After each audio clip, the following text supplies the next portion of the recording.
ছাত্র জনতার গৌরবময় গণ অভ্যুত্থানের অংশ হিসেবে শেরপুরে জুলাইয়ের মায়েরা শীর্ষক অভিভাবক সমাবেশ অনুষ্ঠিত হয়েছে।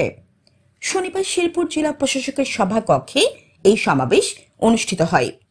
জেলা প্রশাসনের উদ্যোগে আয়োজিত এই অনুষ্ঠানের মাধ্যমে জাতির গর্ব, ত্যাগ ও সাহসিকতার প্রতীক এই মায়েদের প্রতি সম্মান জানানো হয়। অতিরিক্ত জেলা প্রশাসক হাফিজা জেসমিনের সভাপতিত্বে এতে প্রধান অতিথি হিসেবে বক্তব্য রাখেন জেলা প্রশাসক তরফদার মাহমুদুর রহমান।